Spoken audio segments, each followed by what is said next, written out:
O Espírito Santo e o futuro da igreja. Eu quero ler 3 passagens bíblicas aqui com você, que são específicas sobre essa função maravilhosa do Espírito Santo na nossa vida, na igreja de Cristo. Então eu quero começar com João capítulo 14, verso 16 ao 18. João 14, 16 ao 18 diz assim: palavras de Jesus: e eu rogarei ao Pai, e Ele vos dará outro Consolador, para que fique convosco para sempre. O Espírito da verdade, que o mundo não pode receber, porque não o vê, nem o conhece. Mas vós o conheceis, porque habita convosco e estará em vós. Não vos deixarei órfãos, voltarei para vós. Evangelho de João, capítulo 16, verso 7 ao 13. Se eu não for, o Consolador não virá a vós, mas se eu for, enviar-vos-ei. E quando ele vier, convencerá o mundo do pecado e da justiça e do juízo. Do pecado, porque não creem em mim. Da justiça, porque eu vou para meu Pai e não me vereis mais. E do juízo, porque já o príncipe deste mundo está julgado. Ainda tenho muito que vos dizer, mas vós não o podeis suportar agora. Mas quando vier aquele Espírito da verdade, ele vos guiará em toda a verdade, porque não falará de si mesmo, mas dirá tudo o que tiver ouvido e vos anunciará o que há de vir. Mateus 28, 20. Ensinando-os a guardar todas as coisas que eu vos tenho mandado, e eis que estou convosco todos os dias, até a consumação do século. Amém. O texto base para nós hoje é o texto onde a ação do Espírito Santo ela é manifesta na nossa vida. Ezequiel 36, 27. Uma promessa que já se cumpriu. Desculpe. Ezequiel 36, 27.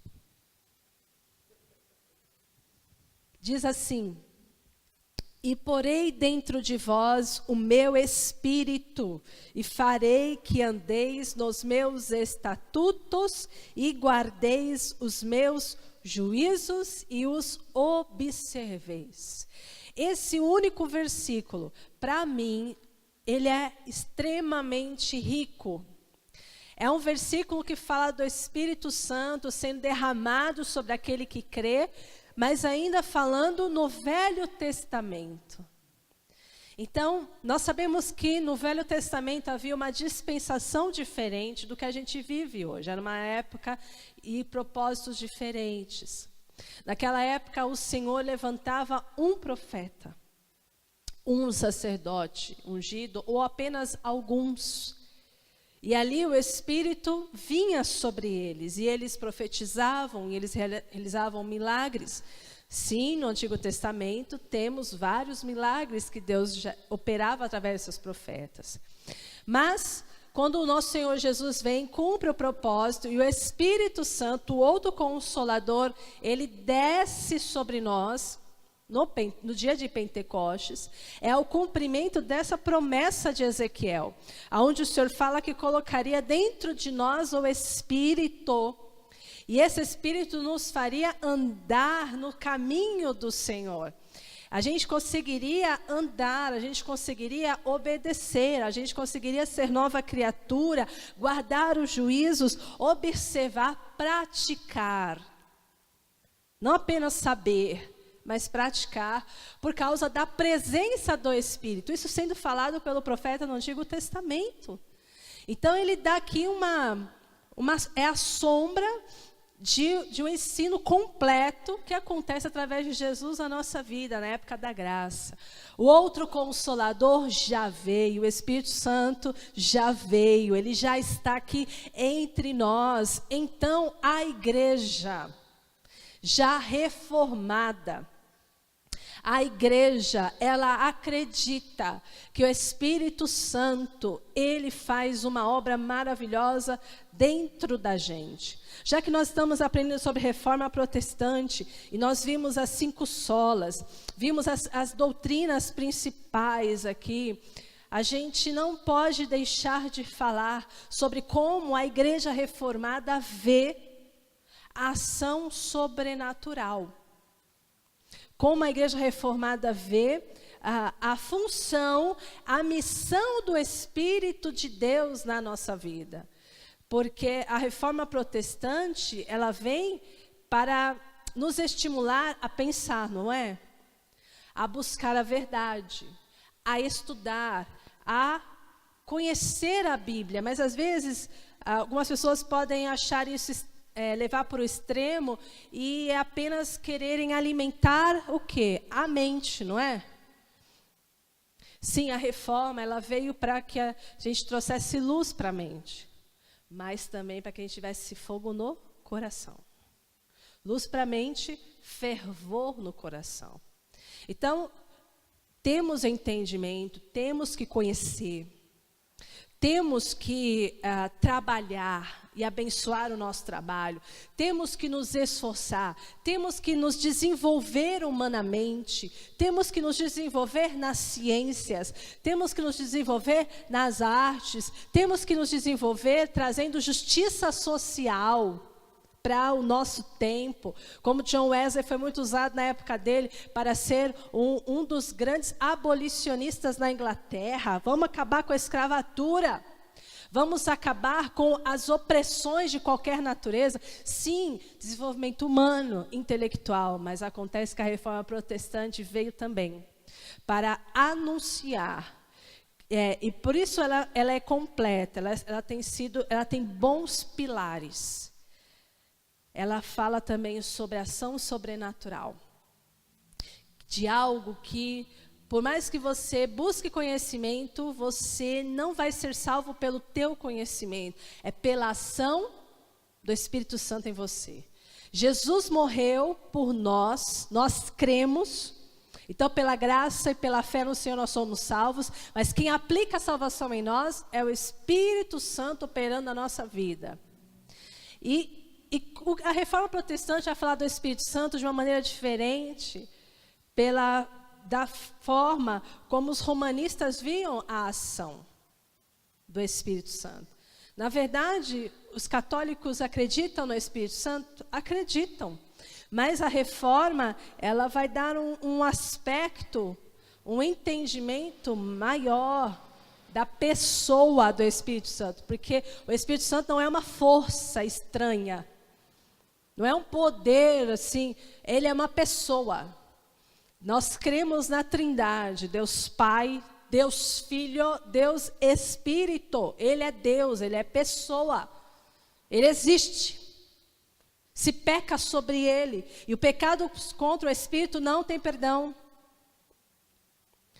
A reforma protestante, ela vai falar sim da doutrina da Trindade. Mas antes da gente falar isso, eu quero só abrir um parênteses aqui. Nós tivemos um evangelista bem recente, um evangelista que morreu em 1984. A reforma protestante começou em 1517. Agora a gente vai falar de um evangelista da igreja anglicana, que morreu em 1984, chamado David Watson. Ele é um ferrenho, na verdade, morreu quando eu tinha 5 anos de idade, aqui, estou falando a minha idade, façam as contas, né? Ele era um ferrenho, esse evangelista, defensor da unidade entre cristãos. Ele queria unidade entre cristãos, católicos e protestantes. Ele defendia isso. O que chamariam alguns de ecumenismo. Né? Mas aí, você fala, não, pastor, mas ecumenismo é uma bagunça, porque é católico, evangélico, mas também é espírita, é budista. Dá certo isso? O que vocês acham, irmãos? Ecumenismo é uma coisa possível? Sim ou não? Por que não? Eu já falei que é uma bagunça? Mas por quê? Será que nunca vamos conseguir andar unidos? Bom, a gente vai ver isso aqui.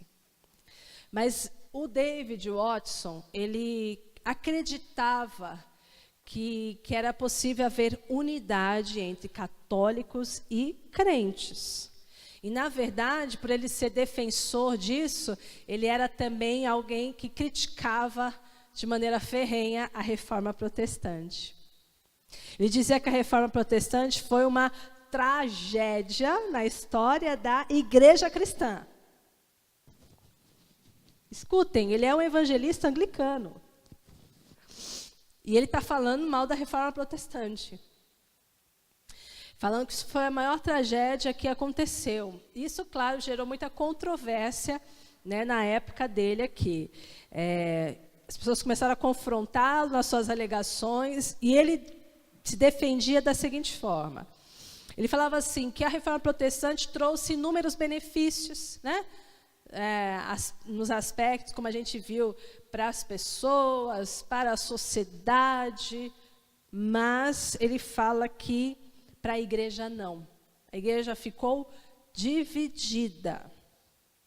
E aí a gente carrega a marca de amargura contra os nossos irmãos católicos, e os nossos irmãos católicos são amargos com a gente que é protestante. Ideia dele. A gente aprendeu com a reforma protestante a respeitar o direito das pessoas pensarem, né, e terem suas próprias opiniões. Mas pegando esse gancho do David Watson, falando sobre ele achar que foi uma tragédia a reforma, porque veio para dividir o que seria uma igreja só, o que você acha? Pensa bem aí. Né? A gente está na penúltima aula aqui da reforma, de tantas coisas que a gente viu. Você acha que há possibilidade dessas diferenças entre católicos e protestantes um dia acabarem? O que você acha? Que seria possível, né, acabar essas diferenças? Será que a gente, como protestante, não deveria ter alguma atitude diferente dos católicos? Em relação aos católicos? Será que os católicos não deveriam ter uma atitude um pouco diferente em relação a nós? O que vocês acham? Será que a gente pode ceder um pouquinho para ter unidade? Será que eles estão dispostos a ceder um pouco para ter unidade conosco? Vamos pensando, tá? Aí, entendendo sobre Espírito Santo operando na igreja reformada.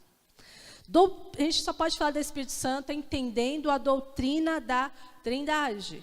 Nós, cristãos, acreditamos que existe um único Deus, mas que são 3 pessoas. Deus Pai, Deus Filho e Deus Espírito. E assim, a Trindade é uma coisa assim tremenda. E você não pode falar assim, mas o Espírito Santo é a terceira pessoa, é menos importante. Não vai por essa não, tá?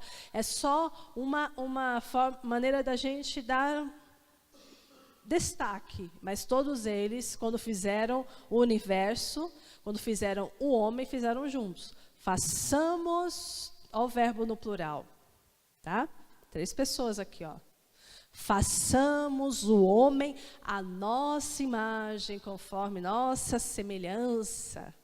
Então, desde sempre está a Trindade operando, agindo ali. Né?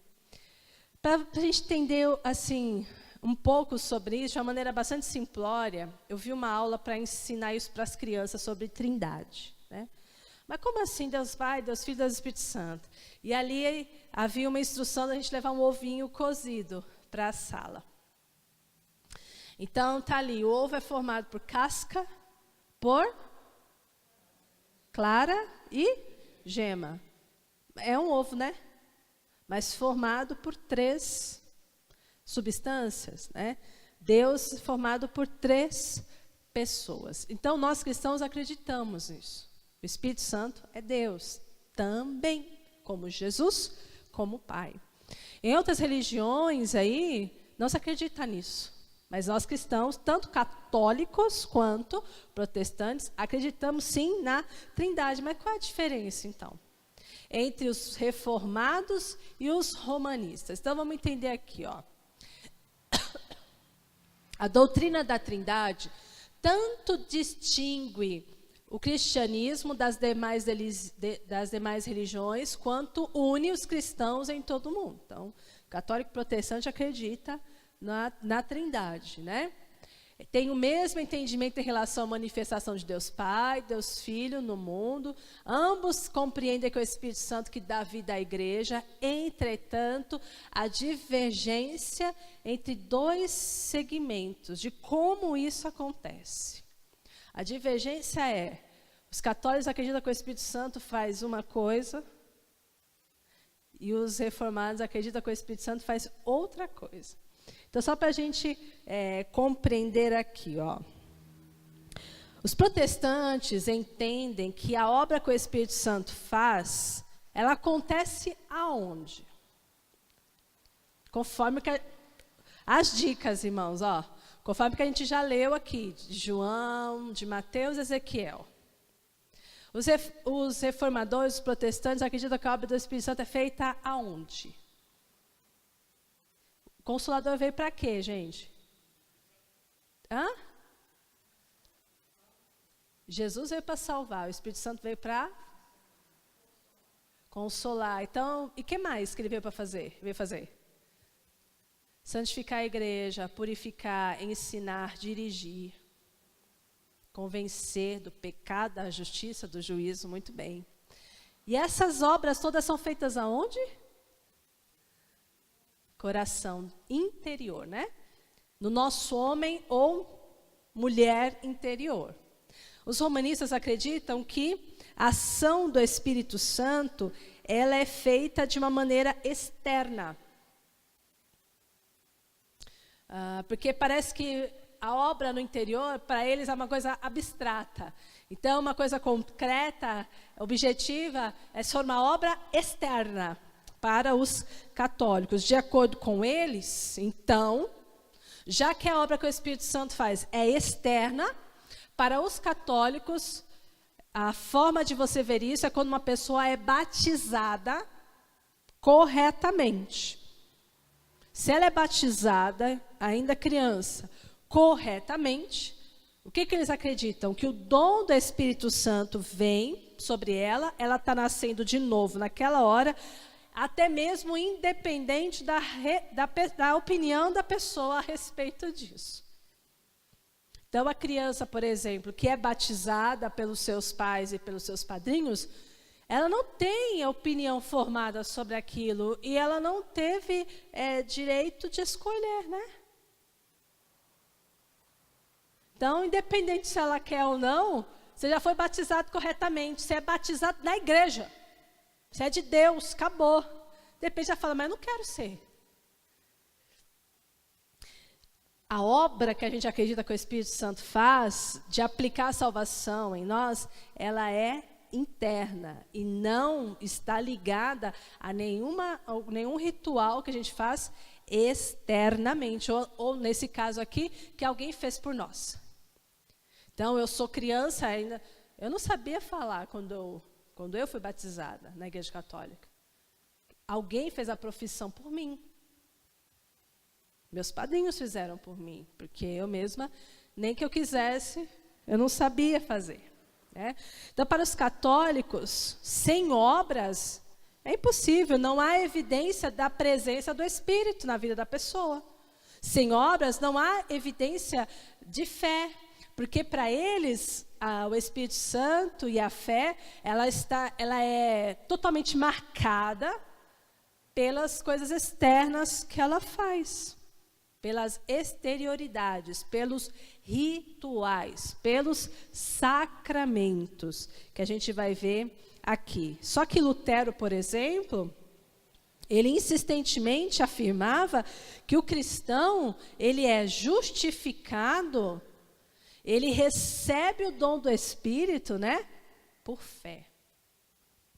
Independente de qualquer coisa exterior. É algo que acontece dentro da gente.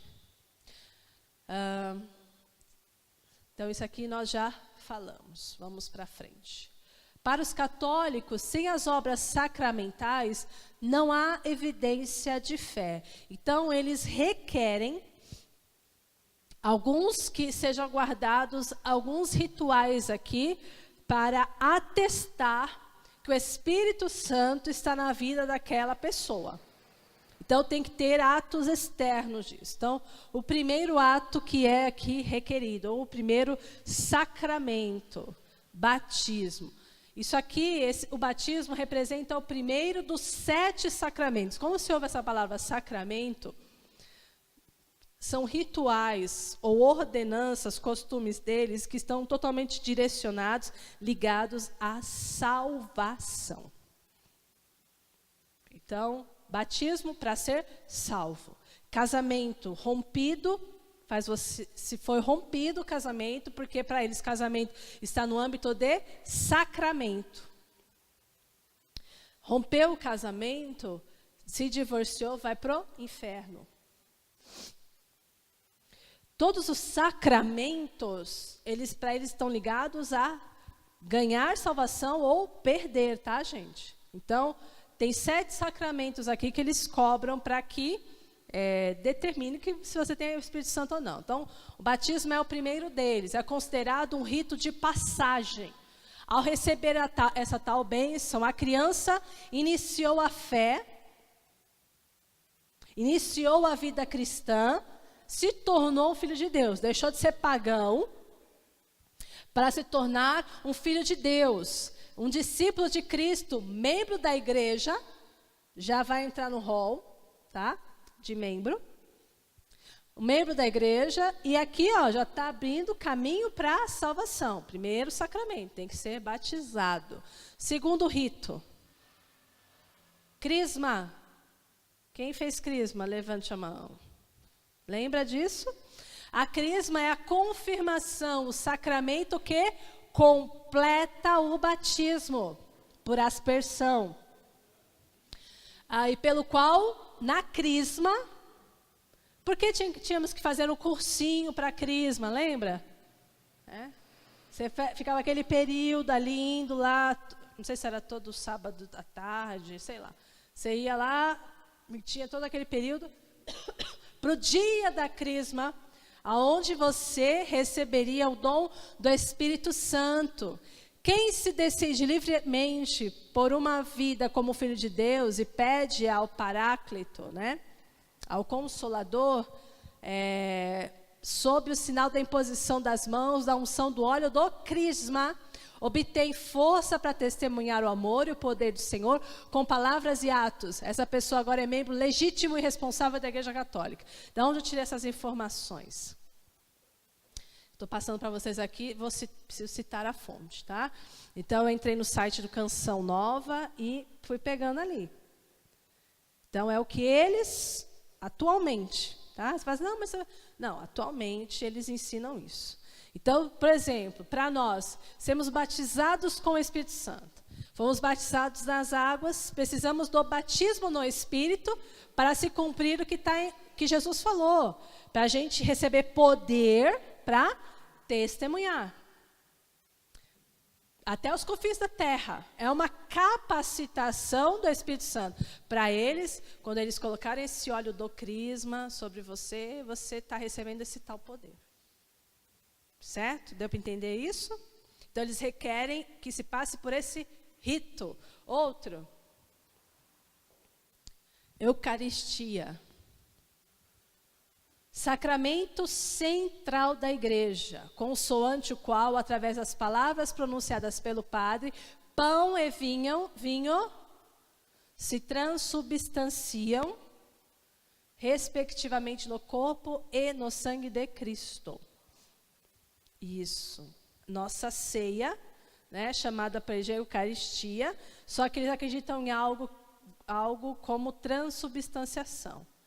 Então, vira o corpo, vira o sangue, de Cristo ali. Não, nós acreditamos que ali é um sinal do sangue que foi derramado, do corpo de Jesus que foi partido por nós. É óbvio que a gente vai tomar o maior cuidado com isso. Depois que a gente ora aqui na igreja, por aqueles elementos, é óbvio que a gente vai tomar maior cuidado e comer com reverência, tá bom? Não é de qualquer jeito derrubando, igual eu já vi uma vez, muito tempo atrás, quando eu era membro de igreja ainda, um diácono derrubou um pão e ele não pegou. Já tinha orado. Agora os diáconos vão oferecer para a igreja. Ele fez assim com o pão, ó, embaixo da mesa. Meu sogro viu aquilo, deu um olhar fulminante para ele. Ele não se abaixou para pegar, meu sogro pegou, se ajoelhou, pediu perdão a Deus e comeu. Tá? Então, a gente tem que entender as coisas. Não é que a gente não acredita na transubstanciação, mas temor, reverência, ordem. Né? Por isso que a gente não dá para criança, porque ainda não compreende, porque senão fica assim, uma profanação, se torna uma coisa comum, e não é. É algo santo, é mandamento de Deus. É para cada um pegar aquilo ali na mão e se lembrar. Jesus fala, fazer isso em memória de mim. Se lembrar de Jesus naquela hora, do Cordeiro Santo, que se entregou por nós, sabe? É um momento de extrema devoção. Por isso que a gente não falta em ceia, por isso que a gente não pode tomar ceia indignamente, com ódio do outro, porque é algo santo. Né? Então, a Eucaristia também é um rito a ser cobrado.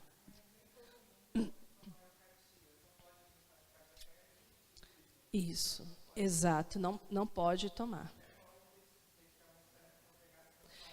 Tem que fazer a primeira comunhão, né? Tudo isso. É difícil, então, se encher do Espírito Santo tendo que seguir tanto, né? Tanta exigência. Não pode, exatamente. Outro rito para ter o Espírito Santo. Penitência. Só para a gente lembrar, penitência são os atos. O que é penitência? Né? É isso tudo aqui, ó. Jejum, quaresma, guardar quaresma, que é o período de jejum. Né? Orações, rezas, esmolas, vigílias, peregrinações. Católico que é católico, praticante, pelo menos uma vez na vida tem que ir aonde? Sair daqui, vire-se. Faz caravana, entendeu? Gasta dinheiro. Católico é católico, mas pelo menos uma vez na vida. Tem que peregrinar. Ir ao santuário.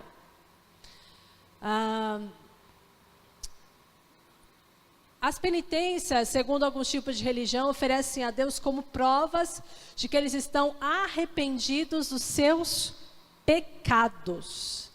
Então, esmolar, fazer jejum, fazer a quaresma, rezar o terço tal, peregrinar não sei até quando, tem que fazer isso para mostrar que está arrependido. Não basta confessar o pecado a Deus, tem que provar com esses atos aqui, que deveriam ser voluntários, por amor. A gente não jejua, não é porque a gente está querendo barganhar, fazer com que Deus nos dê as coisas. A gente jejua, os cristãos, protestantes que têm entendimento, porque eles querem passar um tempo maior com Deus. Então eu largo TV, eu largo até de comer para passar em oração com o Senhor. Eu quero estar na presença dEle. Então a motivação deveria ser diferente. Outro rito. Unção dos enfermos, ou chamada extrema unção, né? O essencial desse sacramento consiste em ungir, tem todo um ritual, tem todo um protocolo. Como que é a unção do enfermo? Então, como que os padres têm que fazer isso? Ungir a fronte, ungir as mãos do enfermo, acompanhada de uma oração litúrgica, uma oração certa, não é oração espontânea, uma oração certa pelo padre, ou bispo, ou alguns ministros que podem administrar esse sacramento. Essa unção é chamada como extrema unção também, E no passado, ela era administrada somente quando a pessoa está para morrer. Então, a pessoa já está para morrer, aí é hora de chamar o padre para fazer a extrema unção. Hoje não. Agora eles têm feito com mais frequência, pode ser administrado mais de uma vez, sempre quando é uma doença grave. Pode passar para frente. Outro sacramento chamado ordem. Conheciam esse? A ordem, ela juntamente com o matrimônio, é chamado de sacramento de serviço. Olha que interessante. Ordem e casamento. Sacramento. Chamado de serviço aqui, ó. Assim, quem é batizado, confirmado, ou seja, passou pelo crisma, pode também assumir um serviço especial a Deus. Isso acontece mediante os sacramentos da ordem e do matrimônio. Por isso, os mesmos são chamados sacramentos a serviço da comunhão e da missão, pois conferem uma graça especial para uma missão particular na igreja, em ordem à edificação do povo de Deus, contribuindo em especial para a comunhão eclesial e para a salvação de outros. Os missionários ali, as pessoas que muitas vezes são chamadas na missa para ler o missal, uma parte da Bíblia, fazer catequese, né, para as crianças. São pessoas que têm que passar pelo matrimônio e serem comissionados aqui, passando pela ordem. Né? Bastante coisa, né? Para ser considerado alguém que tem o Espírito Santo, meu Senhor da Glória. Bom, como a gente, protestante e os católicos, como que a gente vai entrar em acordo se a gente está pensando tão diferente aqui, ó? Não é muito incomum nós encontrarmos católicos acusando evangélico de apostasia. Os católicos praticantes acusam muitas vezes a gente de apostasia, por quê? Porque eles ficam falando que a gente, né, que os evangélicos, eles pensam que pode fazer o que bem entende nessa vida sem que isso afete sua salvação. Eles falam assim, vocês são muito folgadinhos, porque vocês acreditam, bom, eu estou salvo, vocês não fazem nada. Vocês não fazem penitência, vocês não fazem nada aí, só vão de vez em quando na igreja. Cadê a crisma? Cadê o confessar? Cadê não sei o quê? Eles ficam acusando a gente de ser apóstata. Porque a gente não tem tantas obras assim como eles esperam, né? Só que os reformadores, eles acreditam que está escrito na palavra, e principalmente em Romanos 6, que uma pessoa é nascida de novo. E quando a gente nasce de novo, irmãos, nosso comportamento tem que ser um reflexo da nossa realidade. Nós acreditamos que quando a gente nasce de novo, o que acontece? O Espírito Santo vem para cá, para dentro do coração, e ele nos ajuda a guardar os mandamentos, a executar os juízos do Senhor, a praticar. Então, vai ser natural. Eu não preciso de uma ordem. Tem que fazer isso, tem que fazer aquilo. Independente se você quer ou você não quer, você vai ser batizado aqui, teu nome vai para o hall de membro, você já é da igreja, não sei o quê. Se eu sair dessa igreja, eu sou rebelde. Não, é algo que vai vir naturalmente no meu relacionamento com Deus. Eu não preciso de ordens para obedecer, assim. É o amor e a capacitação do Espírito Santo dentro de mim. A concepção da igreja evangélica, ela é diferente, porque quando uma pessoa nasce de novo, de verdade, ela não vai ficar pensando em pecar levianamente, tratando a graça de Deus de qualquer maneira. Quando uma pessoa nasce de novo, ela ama a Jesus. Ela ama o Espírito Santo. Ela não vai ofender o Espírito Santo de propósito. Ela não vai tratar o Espírito Santo em desonra, consciente, sabe? Uma pessoa dessa, se fizer isso, é porque ela não nasceu de novo, né? Porque quando a gente está em Cristo, nós somos de verdade nova criatura. O grande ponto de cisão, sabe, de divisão de pensamento entre católicos e romanos, eu acho que se resume em entender que o cristão protestante, ele sabe que ele depende de Deus. O verdadeiro cristão, ele sabe que ele depende do Espírito Santo para vencer pecado. Ele sabe que o Espírito Santo dentro dele é que vai dar condições para a gente lutar e vencer nossas guerras, vencer as tentações, vencer o maligno. Não somos nós, a gente sabe, não somos nós. Por mais que a gente faça penitência, dê esmola, porque é claro que a gente tem que cuidar do necessitado, senão a nossa fé é morta, a gente não ama ninguém, né? É claro que a gente tem que ir e abençoar as pessoas, cuidar, orar pelo doente. Não precisa de uma ordem, sabe? Um rito desse, olha, você tem que fazer a extrema-unção desse jeito, com a oração desse jeito, orando na cabeça da pessoa e na mão da pessoa até que ela seja salva, como se fosse um cumprimento de um ritual. Eu tenho que fazer isso porque eu me importo com aquela pessoa. Porque eu gostaria que, se eu estivesse doente, alguém tivesse misericórdia de mim, me oferecesse alívio, orasse comigo, me ajudasse nas minhas guerras.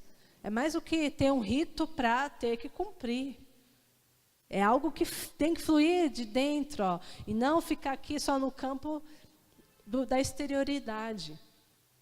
Então, os católicos acreditam que a gente precisa destas obras para provar, para agradar o Espírito Santo, para Ele estar com a gente. Enquanto que a gente sabe que por mais que a gente se esforce, nós nunca vamos conseguir nos santificar sozinhos. E nunca vamos conseguir testemunhar com coragem, com capacidade, sozinhos. Não vamos conseguir fazer nada sozinhos. A obra do Espírito Santo, irmãos. Católicos versus protestantes. O que mais nitidamente distingue um católico de um protestante, uma das maiores diferenças. Você fala assim, é porque eles são idólatras e a gente não. Ah, tá bom. Tá bom. Tem muito protestante, muito idólatra, tanto quanto. Idolatra dinheiro, idolatra time de futebol, idolatra homem, idolatra mulher, um monte de coisa. Idolatra artistas, ícones humanos, né? O que distingue os católicos dos protestantes, a maior diferença é essa em relação ao Espírito Santo, ó. Porque o senso de presença do Espírito Santo no ser, e isso se percebe na discussão até acerca da salvação. E isso é uma coisa interessante, ó. Se a gente perguntasse para um católico se ele tem certeza de salvação, tem alguns que vão falar que não tem. Tem um medo de ir para o inferno. Você tem certeza que você vai para o céu? Alguns ou muitos vão hesitar. Por quê? Porque automaticamente eles vão se lembrar, eu não fiz a esmola que eu tinha que fazer. Eu esqueci de confessar o tal pecado. Eu não fui à peregrinação. Ele fica sendo acusado de obras que ele não fez. Ele fica sendo acusado dos seus pecados, porque ele confia que as obras dele que vão salvar dos seus pecados. Ele vai dizer que ele não sabe ao certo, mas ele acredita que a igreja pode fazê-lo trilhar o caminho da salvação. Todavia, pode ser que na caminhada dele fique restante alguns débitos diante de Deus. Eu acho que eu não fui bonzinho o tempo todo. Porque eles pensam assim, que você tem que ser bonzinho para ir para o céu. Muito bonzinho. E aí ele vai saber, mas eu não sou bonzinho, eu não sou boazinha o tempo todo. Eu sei disso. Mesmo que eu me esforce. Então, muitos vão pensar assim, mas eu ainda tenho uma segunda chance, que é ir para o purgatório. Passar pelo tempo de purificação, de purgar, né, o seu mal aqui. Até, de repente, eu conseguir ser admitido no céu. Então, quem sabe eu vou ficar lá 5 anos, 10 anos, 100 anos no purgatório, mas uma hora eu vou conseguir ir para o céu. Se fizermos a mesma pergunta para um crente de verdade, você tem certeza, meu irmão, quando você morrer você vai para o céu? Provavelmente esse cristão de verdade vai dizer o quê? Sem pestanejar. Sim, tenho certeza que eu vou para o céu. Por quê? Porque você tem certeza? Porque eu creio em Jesus. Que Ele morreu por mim e que através do sangue dele eu fui perdoado. A graça dele me alcançou e eu creio nele. Ele é o meu Salvador. Eu creio. Ao ouvir esse tipo de afirmação, às vezes os católicos vão ficar muito bravos, vai falar assim, quem esse evangélico pensa que ele é? Que bicho presunçoso, que pessoa prepotente. Como é que você tem certeza da sua salvação? Você está pensando que você é bom demais? Você está achando que você é bom demais para ir para o céu. Só que o protestante, uma pessoa reformada que crê na palavra, ele vai dizer que a certeza dele, da salvação, não está de forma nenhuma baseada nas suas boas obras, ou no que ele tenha feito de bom aqui na vida. Mas a certeza de salvação dele está baseada em Cristo, que redime a humanidade por graça. Pela graça, pelo favor imerecido de Cristo. Diferença extremamente importante. E relacionada à forma como a gente vê salvação. Aí eu te pergunto, o que tem a ver o Espírito Santo com isso? Porque a salvação vem pela graça de Cristo, não é? E Ele é o único Senhor, solos Cristo. Ele é o único caminho, verdade e vida. E a gente toma posse disso somente pela fé, não é? E o Espírito Santo tem a ver o que com isso? Porque quando a gente nasce de novo, o Espírito Santo não vem morar dentro de nós? E a palavra de Deus fala que Ele vem morar e Ele testifica para nós. Que somos filhos, dizendo, Abba, Pai. Está percebendo a diferença que o Espírito Santo faz dentro da gente? A obra não está fora. O reino está dentro. O Espírito está dentro. Então, essa certeza que a gente tem que ter. Quem é que me dá essa certeza? É o Espírito Santo falando com o meu espírito, testificando que eu sou filha. Porque o meu espírito humano aqui, fica dizendo, Abba, Pai. Paizinho querido, meu Pai, Ele é meu Pai. O Espírito que faz isso, irmãos. Não tem nada a ver com intelecto. Não tem nada a ver com boa obra humana. Te pergunto uma coisa, Cristo morreu pelos pecados, irmãos? Ou Cristo morreu pelos pecadores? A gente conhece a palavra de Deus, né? E sabe que é pelos pecadores. O católico acredita que Cristo morreu por nossos pecados. Contudo, se quisermos ser beneficiados por esse sacrifício, precisamos recorrer à graça que está disponível por intermédio do sacerdócio da igreja. Isto é, realizar as obras sacramentais, aquelas que a gente viu, batismo, crisma, penitência, ordem e por aí vai, né? Pois esses sacrifícios seriam os responsáveis por tornar a graça divina uma realidade para nós. É como se, tudo bem, Jesus morreu por você, vai te salvar, desde que você use a chave para abrir a porta. E qual é a chave? Os sacramentos. Misericórdia. O evangélico entende que a graça divina é concedida ao homem pelo Espírito. Qual é a chave para nós, então? Não são os sacramentos, mas a ação do Espírito Santo. Em outras palavras, ainda sou pecador. Por isso, qualquer justiça que eu possa vir a reivindicar não é minha, mas dele, de Deus. A minha justiça, a justiça imputada, atribuída, acreditada a mim, não transmitida, não transportada. Abraão creu, e isto lhe foi imputado por justiça. A justiça de Deus, o perdão justificado é ser absolvido, né? Ser perdoado. Essa justiça de Deus, ela foi transmitida? Não, porque quando eu transmito algo para você, eu transfiro, eu dou.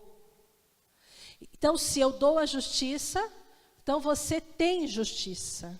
Mas não é isso que acontece. A justiça, ser perdoado, vem de Deus. É tanto que isso é um dos nomes de Deus. O Senhor é a nossa justiça. Jeová Tsidkenu. Ele é a justiça. Então, ele não transfere para nós. Ele imputa, ele acredita. Logo, eu sou perdoada dos meus pecados, mas eu não sou detentora de justiça.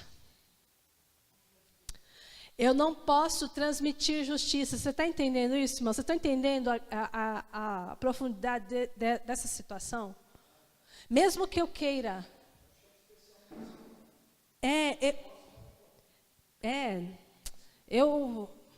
Eu não consigo passar justiça para você. Eu não consigo justificar você, nem a mim mesmo. Então, quando tem gente que acha assim, não, mas eu consigo, eu sou bom, eu posso, autossuficiente, isso é chamado de justiça própria. E essa justiça própria é considerada, ela é, na verdade, no âmbito espiritual, não passa de trapos de imundícia. Ou seja, não serve para nada.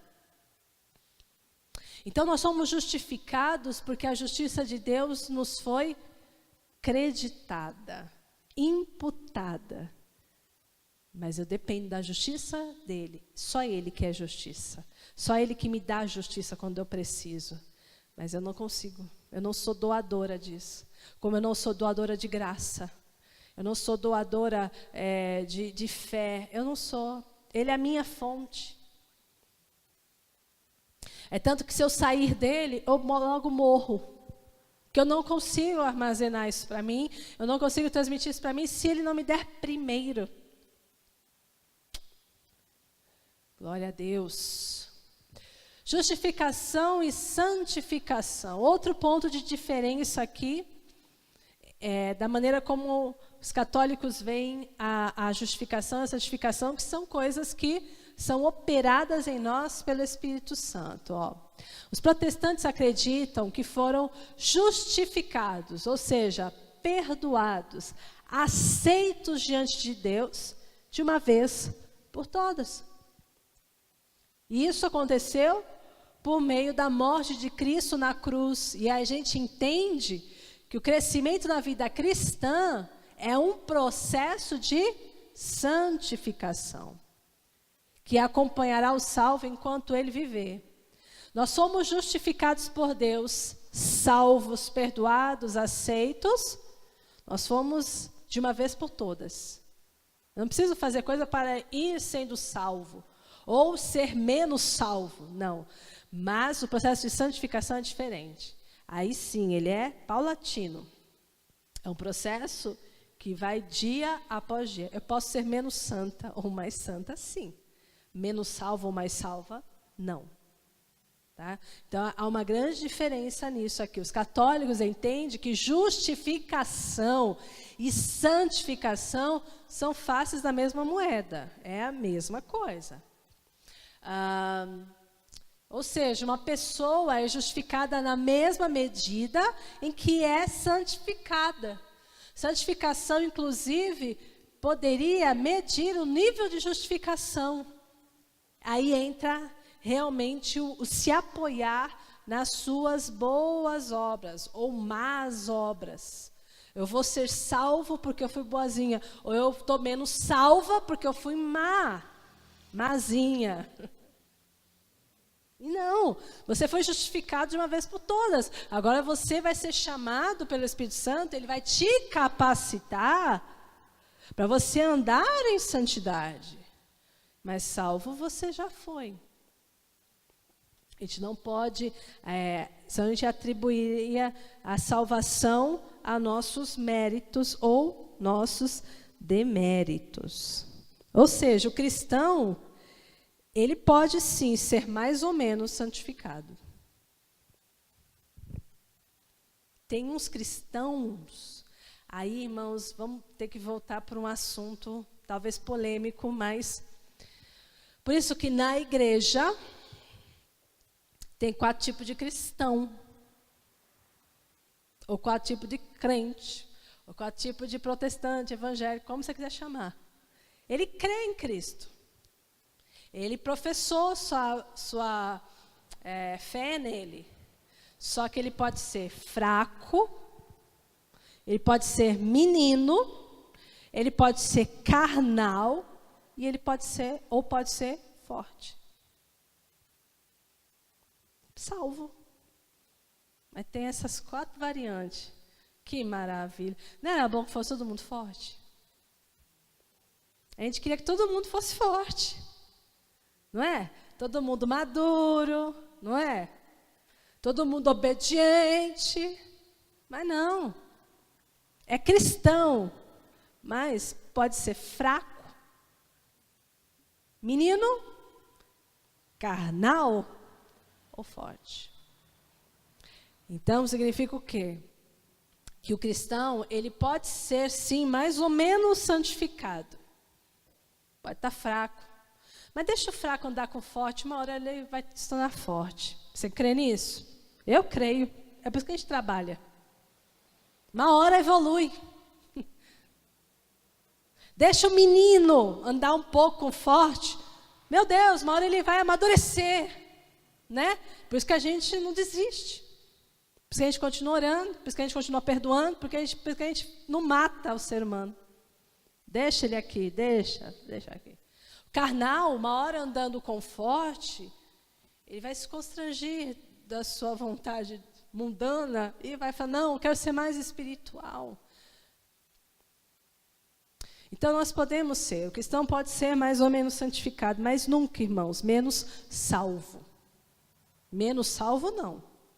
Pois não existe possibilidade da obra realizada pelo Filho de Deus ser desfeita, por menos expressivos que sejam os frutos da nossa santificação.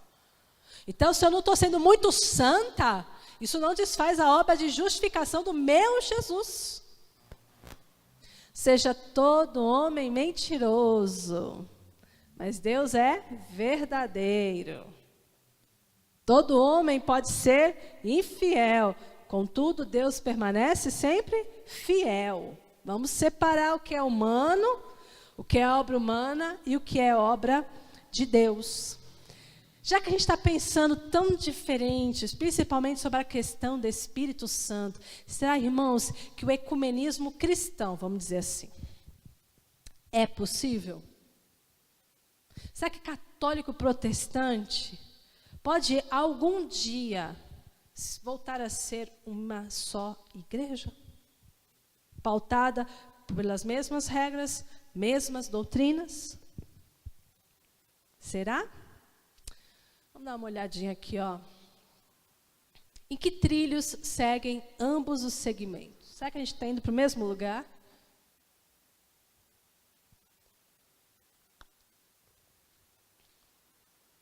Qual é o futuro diálogo, irmãos, entre católicos e protestantes? É preciso a gente reconhecer uma coisa, ó.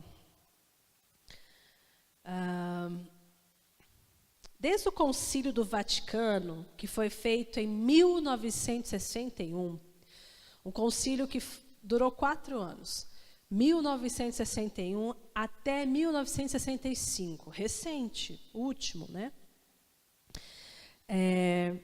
Foi um concílio feito depois da reforma, da contra-reforma do Concílio de Trento, que eles ficaram ali quase 20 anos montando uma defesa contra a reforma.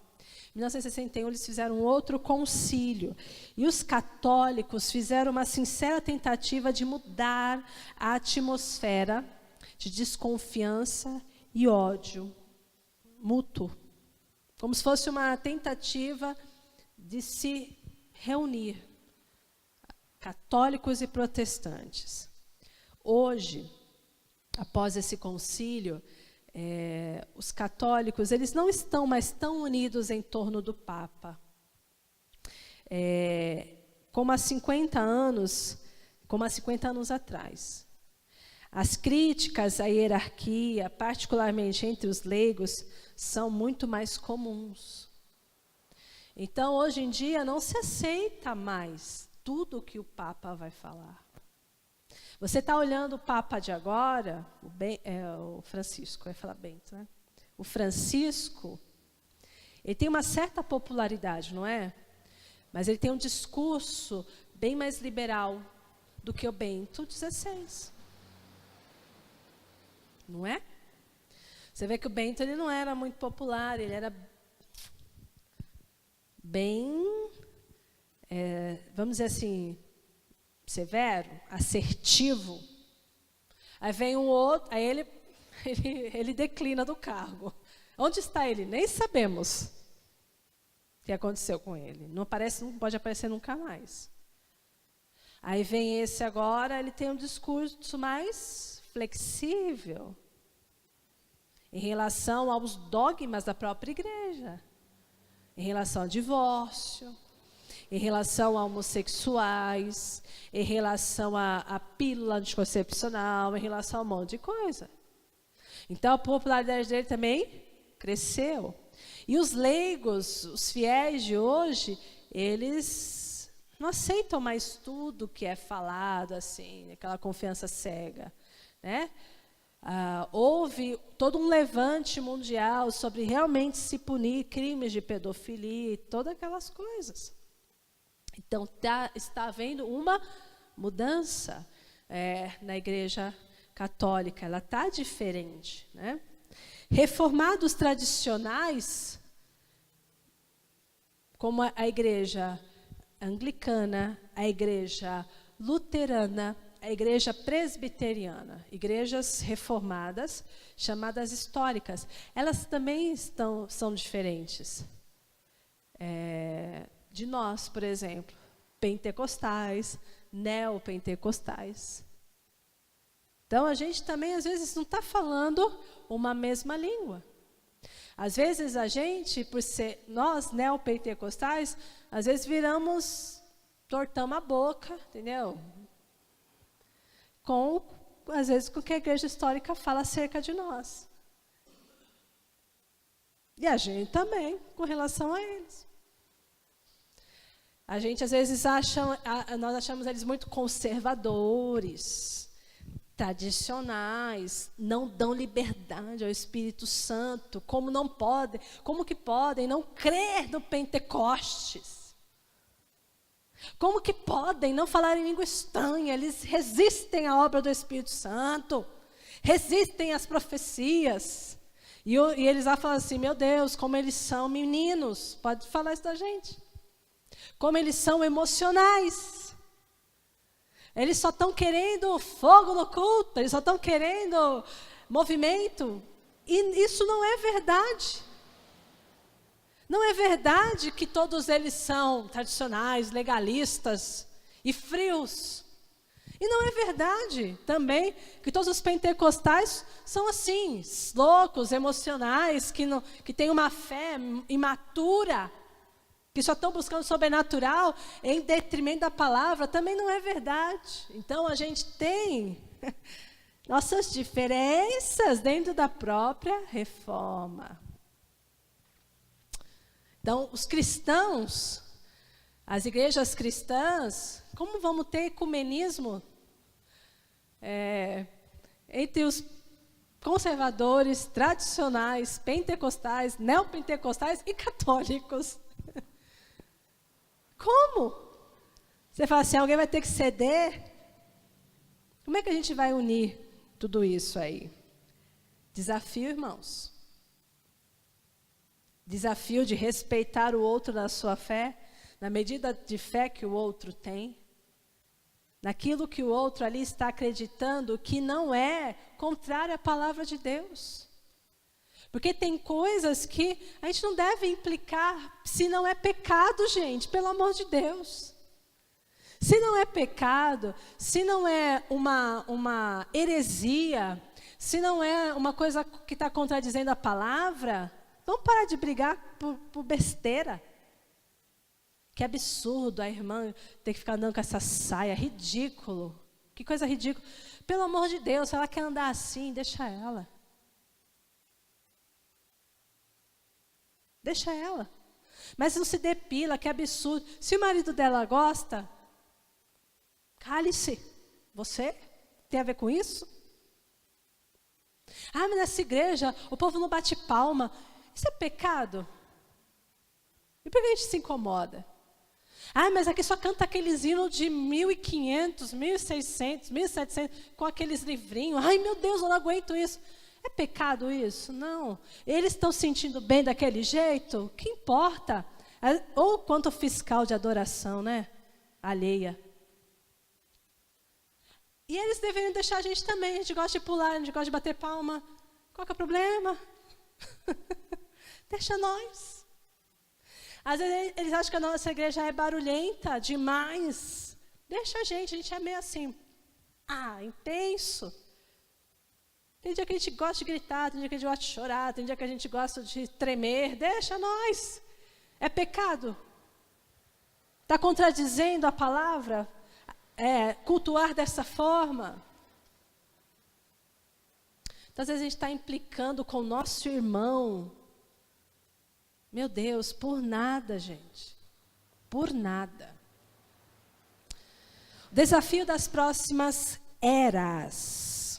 O protestantismo jamais poderá ser considerado um subproduto da cristandade. Então, muitos falam assim, que a gente saiu da igreja católica, nós somos rebeldes, que o evangelho é um subproduto, né, do que é a verdadeira igreja. Ao contrário, o protestantismo, ele é o entendimento teológico mais bem desenvolvido da fé cristã, desde a igreja primitiva. Não significa dizer que nenhuma pessoa ou grupo de pessoas entendeu a obra do Espírito Santo antes da reforma, ou que apenas os evangélicos é que vão ser salvos. Não pense você que, agora porque a gente é igreja reformada, a gente sabe de tudo e o Espírito Santo só está operando agora. Para com isso. Não seja bobinho. Não seja menino. O Espírito Santo sempre operou. Sempre fez umas coisas muito da hora, muito incrível, desde sempre. Então, não pense que a gente agora que está sabendo tudo. Não é. Não é assim. Sempre houve, sempre haverá cristãos fiéis, que não entenderam a plenitude dos princípios contidos nas 5 solas, mas que mesmo assim vão ser salvos. De repente, nem todos acreditam no batismo no Espírito Santo, mas isso não significa que eles não vão ser salvos, gente. Então, muito cuidado com esses julgamentos. Será que a gente vai ter algum diálogo entre católicos e evangélicos? Será que um dia a gente vai conseguir esse diálogo, irmãos? No tempo que se chama hoje, provavelmente não.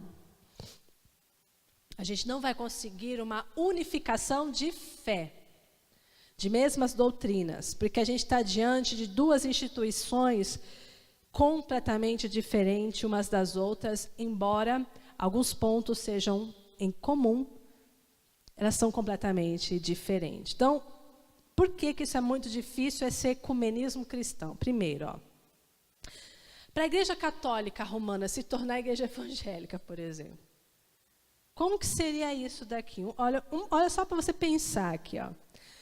Para a Igreja Católica se tornar evangélica do dia para a noite, como que se daria isso? A gente olhando assim, como que ela funciona, a instituição, como que seria isso? Do dia para a noite, não somos mais católicos, somos evangélicos. Teria que ter um decreto papal, certo? Outra coisa, ou permanecer do modo como ela está, até um sumo pontífice, um papa, posicionar-se em relação a esse impasse. Mas ainda que ele venha a fazê-lo, não vemos nenhum papa que já passou ou que está agora em vigência falando sobre isso. Ao contrário, ele vive chamando as pessoas para voltar para a igreja mãe, querendo angariar novamente, né, trazer os católicos para ele. Por outro lado, a igreja evangélica. Como que ela se uniria à igreja católica? Né? A igreja evangélica ela é um grupo caracteristicamente diverso, destituído de unidade institucional. Na igreja evangélica não há um porta-voz oficial. Quem é que fala pela igreja evangélica no Brasil? Temos um porta-voz oficial, né, da igreja evangélica no Brasil? Não temos. Não temos. Então, tem um pregador famoso aqui, outro pregador famoso lá, mas assim, ninguém está eleito para falar em nome de todas as igrejas evangélicas. Inclusive, pentecostais, neopentecostais e conservadoras. Não tem para falar em nome de todo mundo. Então, como é que é ser isso? Né? Ainda que a maioria dos principais líderes protestantes, a maioria, chegasse a um acordo com o representante supremo do catolicismo, meu Deus, quanto tempo isso levaria? Para a gente ser bem realista, irmãos, o que se espera de ambos os segmentos aqui, católicos, protestantes, o que se espera para os próximos anos, ou quem sabe até para os próximos séculos, é que católicos e protestantes se unam em torno de obras assistenciais, sociais, acadêmicas, em prol de necessitados e oprimidos, mas em unidade de fé, não. Então, o que a gente pode ter, assim, de um avanço de unidade, sei lá, faculdades, não somente católicas, mas evangélicas. Né? A PUC se tornar PUC, se tornar parte, incentivo e cuidado de católicos, de padres e também de pastores. Hospitais, sendo mantidos pela Igreja Católica e Igreja Evangélica. Também podemos isso. ONGs, mas igreja. Porque as doutrinas nunca vão entrar em concordância. Para a gente concluir, é um grande engano pensar que apenas a partir do século XVI, né, pós-reforma, é que a igreja voltou a experimentar a manifestação do Espírito Santo. Naquela época que a gente chama de trevas, onde a igreja estava, na época medieval, época das trevas ali. Mesmo assim, o Espírito Santo estava operando. Mas como? Se o clero estava manipulando as pessoas, se estava acabando com a fé das pessoas, as pessoas só tinham medo de Deus, tudo sendo ensinado errado, a palavra de Deus tinha sido tirada da mão das pessoas. Como assim o Espírito Santo estava movendo? Moveu no coração do John Hus, 100 anos antes de levantar Lutero. Moveu no coração do Savonarola, em Roma. Moveu no coração do Eurico, moveu no coração do Martinho Lutero. Antes da reforma, gente. Então, o Espírito Santo sempre levantou, sempre teve um remanescente fiel a Deus, sempre. Como que isso é possível? Porque o Espírito Santo está na terra, operando no coração das pessoas. Isso significa o quê? Que o mesmo Espírito que desceu sobre a igreja primitiva é o que não permitiu e não permitirá que as portas do inferno prevaleçam contra a noiva do Cordeiro, contra a igreja do Cordeiro. Qual é o futuro da igreja? Qual é o futuro da igreja, irmãos? Meu Deus, o que será da igreja? O Espírito Santo de Deus está aqui. Ele está conosco todos os dias, vai estar aqui até a consumação dos séculos. Ele é o nosso Consolador, Ele é quem dirige, Ele é quem cuida da igreja. Então, a igreja está perdida? Claro que não, a igreja está sendo formada, forjada, preparada para a volta de Jesus. E quem está fazendo essa obra maravilhosa é o Espírito Santo, dentro de cada crente verdadeiro, dentro de cada um que nasceu de novo. Isso independe de instituição. A igreja, o Espírito Santo opera dentro da igreja. Não estamos perdidos, porque o Espírito Santo está aqui conosco. E Ele é todo-poderoso. Ele é Deus. Todo-poderoso, onisciente, onipresente. Estamos perdidos? Não, estamos guardados por Ele. E graças a Deus por isso. Amém? Você pode aplaudir o Senhor? Vamos aplaudir o Espírito Santo de Deus. Aleluia! Semana que vem tem mais, irmãos, e vamos falar sobre a última aula, Igreja Reformada. Então, que fique para sempre reformada. Amém?